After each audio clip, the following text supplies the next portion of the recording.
we are discussing soloing, and this is our lesson module 3, the use of motifs and themes. So we're going to get a little bit away from talking about song form for a minute in our lesson modules about soloing, and we're going to talk about something that was a little bit more wide open and using a motif or a theme. A motif is a little pattern that is easily recognizable and usually pretty repetitive. And it allows the listener to grasp onto something and for you to develop your soloing around that particular motif. Now, it could be an ostinato, which means a very repetitive pattern. Something, I mean, we've seen a lot of soloists over the years do either 2 and 4 on the hi-hat, or maybe a clave with the hi-hat foot on a bell or something like that. And that's a great little motif to solo over. It's not something you play during the song necessarily, but it's something to use as a motif to solo over, and it gives the listener something to grab onto. And then when you leave space in that, you really can take the listener somewhere when you're doing it.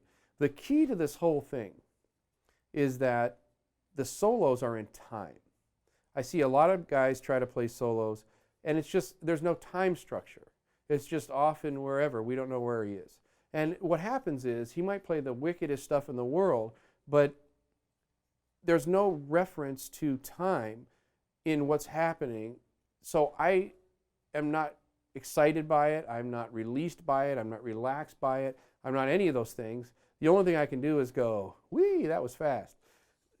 We need to have something where we take the listener on a journey with us, okay? So we want to have, if we have a time base to what we're doing, everything we do, we have the ability to leave space, to fill the space, to make something exciting, to make something urgent, to make something relaxed. All these things are really going to make for a more musical performance. Just a bunch of licks off in the air, you're just always looking for a faster lick, so to speak, and you just kind of get yourself backed into a corner with that. Let's take a few common motifs. You can do 2 and 4 on like in a swing piece. You can go 1, 2, 1, 2, 3, 4, 1, 2, 3, 4, 1, 2, 3, 4, 1, 2.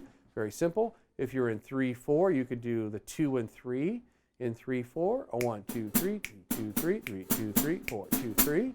If you're playing an Afro-Cuban piece, you might want to play a clave. 1, 2, and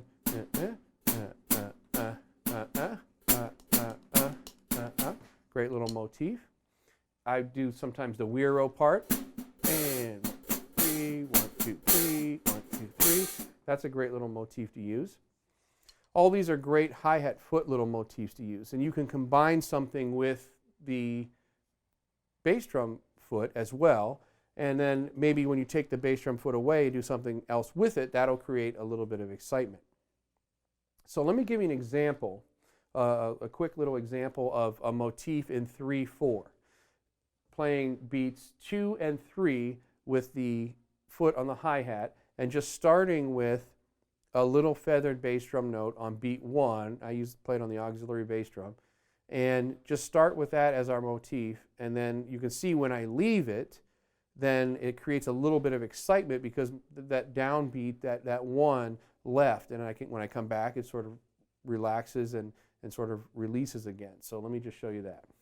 A 1, 3, 2, 2, 3, 3, 2, 3, 4, 2, 3, 1, 3, 4, 1, 2, 3, 2, 2, 3, 3, 2, 3, 4, 2, 3.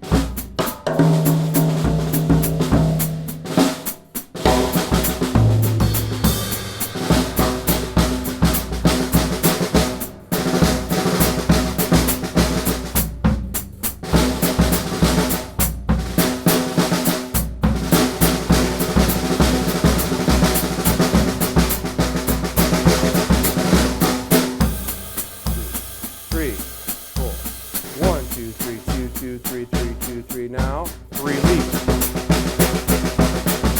Leave space. Put it back.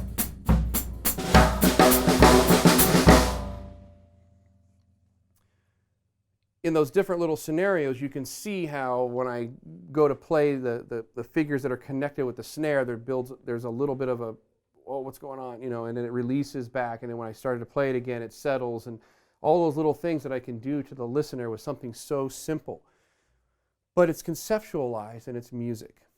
A theme would be sort of the same situation, but it would be more stated in the overall of the solo that we're playing. For instance, I might say my theme for this solo is, you know, 1.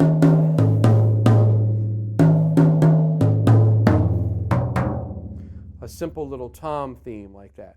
So when I go to play the solo, I have to state that theme. 1, 2, 3, 4.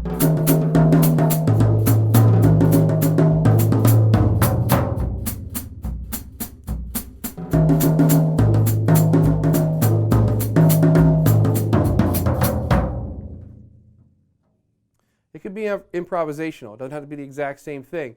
Just the fact that you're kind of voicing it in that way and moving down the drums, it's a little theme to work around. So then you can build around that theme, add to it, and when you don't play it, it's going to really, really add a lot of tension to what's going on. And then when you play it again, it's going to release it.